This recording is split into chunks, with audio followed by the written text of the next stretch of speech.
दोस्तों, शिव साधना केंद्र में आपका हार्दिक स्वागत है। दोस्तों, एक प्रश्न जो है वो हमारे भाई और बहनों को कई बार आया है कि पहले कोई शक्ति हमारे ऊपर आती थी पर अब कोई शक्ति हमारे ऊपर नहीं आती।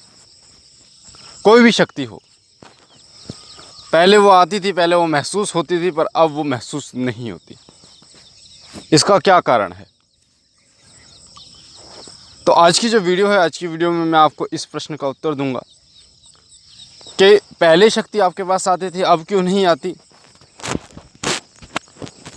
देखिए, दो चीज़ें होती हैं। जब आप जाप करते हैं, जब आप पूजा पाठ करते हैं, तो कई बार नेगेटिव और पॉजिटिव दोनों शक्तियां हमारे ऊपर हावी हो जाती हैं।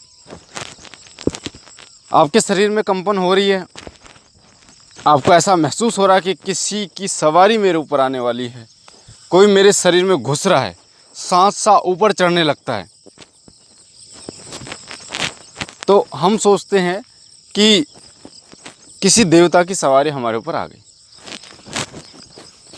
ये दोनों चीज़ों में काम करता है। अगर कोई नेगेटिव शक्ति है तब भी कार्य करता है, और अगर अब कोई पॉजिटिव शक्ति है तब भी कार्य करता है। अगर कोई सकारात्मक शक्ति होगी तो भी आपको ऐसा महसूस होता है, और नकारात्मक शक्ति होगी तो तब भी आपको ऐसा महसूस होता है।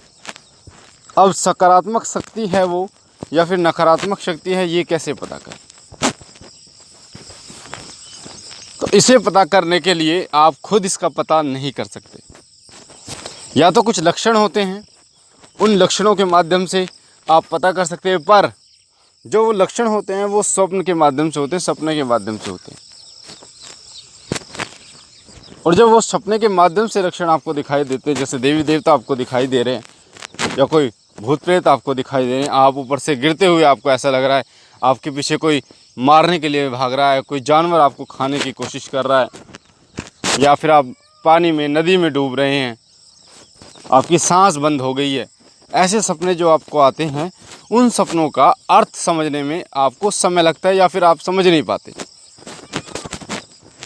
तो जो पॉजिटिव शक्ति है या फिर वो नेगेटिव शक्ति है, इसका पता जो है या तो आप करें, आपको पता हो, आपको इतना ज्ञान हो, या फिर कोई अच्छा भगत हो, वो आपको बता सकता है कि क्या शक्ति है, क्योंकि वो उस शक्ति को हाजिर कर सकता है, उस शक्ति को खिला सकता है, उस शक्ति से ये पूछ सकता है कि वो क्या शक्ति है, क्यों आई है, कहाँ से आई है।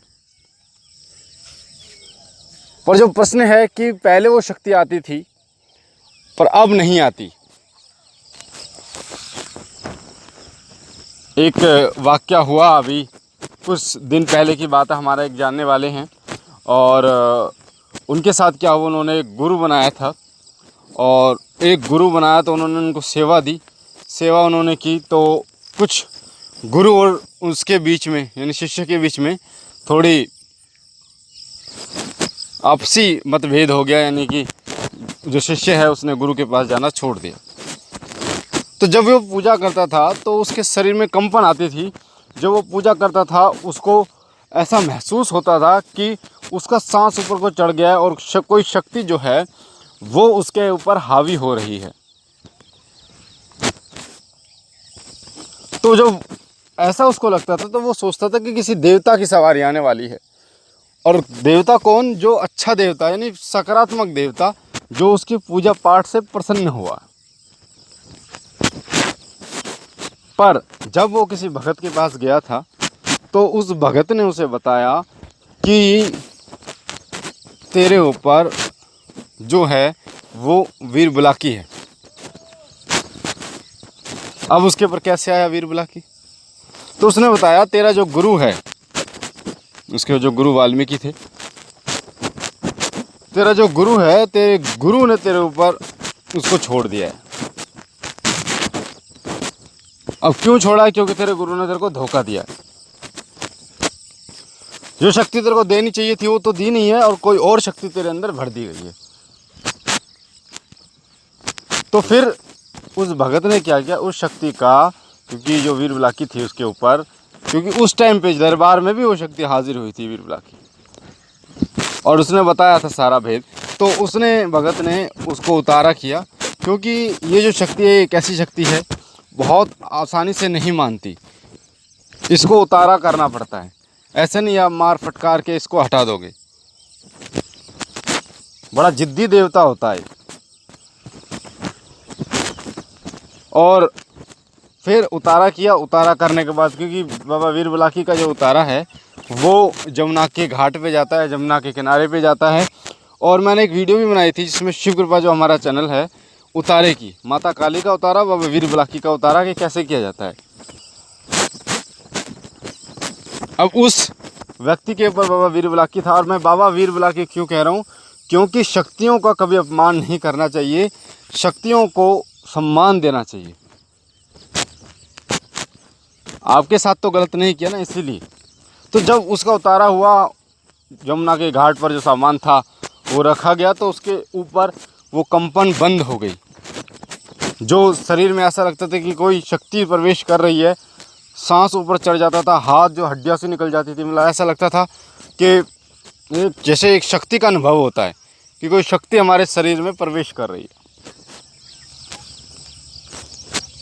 तो फिर उसके शरीर में ये सारी चीज़ें आनी बंद हो गई और उसके बाद वो पूजा पाठ में लग गया। तो एक तो ये हो गई नकारात्मक शक्ति, और वो भगत भी सही था। पर कई बार ऐसा होता है कि आपके ऊपर कोई सकारात्मक शक्ति होती है, माता काली होती है आपके ऊपर, या फिर कोई और देवता होता है आपके ऊपर, जो आपकी सेवा से, आपकी पूजा से बहुत ज़्यादा प्रसन्न है, पर बिना गुरु के वो शक्ति खुल के नहीं आ पा रही आपके शरीर पे, या उसकी कोई झलक आ पाती है, उसका एक कोई तरंग आ पाती है आपके शरीर में।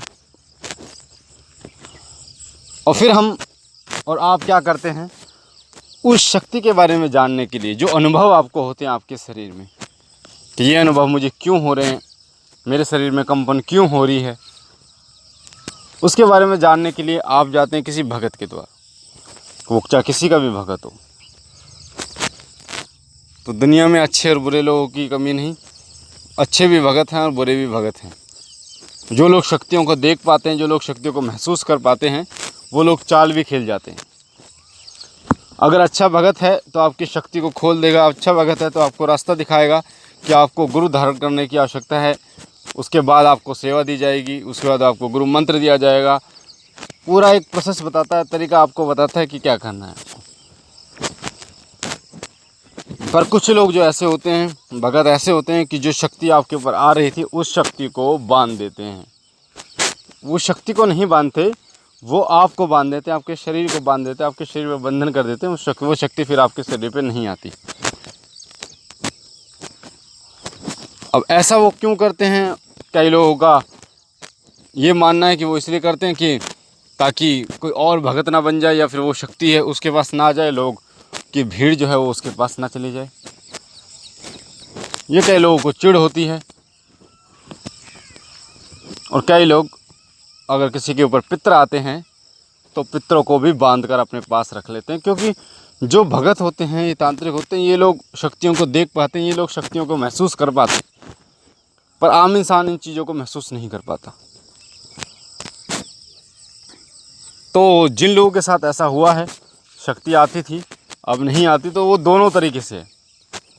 अगर किसी भगत ने अच्छा किया है तो वो आपको सब पता होगा, उसने आपको बताया होगा कि ये शक्ति है और ये आपको नुकसान पहुंचा रही है, और आपको महसूस भी हो रहा होगा जो नकारात्मक शक्ति है वो आपके शरीर में, आपके घर में क्या क्या नुकसान कर रही है, और जब आपके शरीर से हटाई गई तो आपको कितना फ़ायदा हुआ। और जो सकारात्मक शक्ति है जब वो हटाई गई, वो किसी भगत ने रखी, चाहे वो आपके पितृ थे, चाहे आपके कोई देवता था, तो आपको कितनी दिक्कतें हो रही हैं, कितनी तकलीफ़ें हो रही हैं, ये आपको आपके खुद के अनुभव से पता चलेगा। तो इसीलिए ऐसा होता है कि कोई देवता आ रहा है, किसी की झलक आ रही है, उसके बाद नहीं आती। आप समझ गए होंगे जो मैं समझाना चाह रहा हूँ, जो मैं आपको बताना चाह रहा हूँ। इसीलिए किसी भगत के पास, किसी तांत्रिक के पास जाने से पहले उसके बारे में जान लें, वो कितना सही है, कितना गलत है। दूसरी बात, अपने सिर पे ऐसा आपको कोई तांत्रिक या भगत लगे तो अपने सिर पे हाथ बिल्कुल भी मत रखवाना, क्योंकि शक्तियाँ जो हैं वो सिर से ही उतारी जाती हैं। भगत किसी भी तांत्रिक के पास जाने से पहले थोड़ा सावधान हो जाइए ताकि आपको किसी प्रकार की दिक्कत ना हो। कहीं ऐसा ना हो तांत्रिक आपके ऊपर जो भी सकारात्मक शक्ति हो उसको उतार के रख ले और आपको दिक्कतों का सामना करना पड़े। अधिकतर ये बात होती है जब पितृ उतारे जाते हैं, पितरों को बांधा जाता है, वो आपके घर में प्रवेश नहीं होने देते। फिर भगत क्या करते हैं, तांत्रिक क्या करते हैं, पितरों को कष्ट देते हैं, आपके पितरों को कष्ट देते हैं और उनसे मनचाहा कार्य कराते हैं, चाहे आपके घर में वो कामों को बिगड़वाएं, चाहे आपके घर में लड़ाई झगड़े कराएं, चाहे कोई और कार्य कराएं। तो इसीलिए ये चीज़ें ध्यान रखिए। जानकारी अच्छी लगी है तो लाइक कीजिए, शेयर कीजिए और बहनों और भाइयों तक, ताकि और लोगों तक ये जानकारी जाए और लोग इसका फ़ायदा उठा पाएँ। जिन लोगों को ऐसी दिक्कत है उन लोगों को ये पता चल पाए, उनके अनुभव जो हैं उनको महसूस हो पाए, उनको ये पता चल पाए कि उनके साथ तो ऐसा नहीं हुआ। बाकी सब्सक्राइब कीजिए चैनल को, जो सीधे हाथ पे आपके लाल बटन है उसे दबा दीजिए ताकि आप हमारे साथ जुड़ सकें, शिव साधना केंद्र के साथ जुड़ सकें। बेल आइकन को दबाइए ताकि जो भी हम जानकारी डालें भक्ति भक्ताई से रिलेटेड वो आपको सबसे पहले मिले। हमारा नया चैनल शिव साधना शिव कृपा परिवार, उसको भी सब्सक्राइब कीजिए, उसका लिंक डिस्क्रिप्शन में है, ताकि ऐसी साधना, ऐसी जानकारियाँ, आपके प्रश्नों के उत्तर, जो भी आप प्रश्न पूछते हैं उसका उत्तर आपको मिल पाए। भोलेनाथ से विनती करता हूँ कि दया कृपा आपके ऊपर बनी रहे, आप सदा सुखी रहें, बाबा आपकी झोली भरते रहें। हम मिलते हैं अपने अगले वीडियो में, तब तक के लिए ओम नमः शिवाय, ओम नमः शिवाय, ओम नमः शिवाय।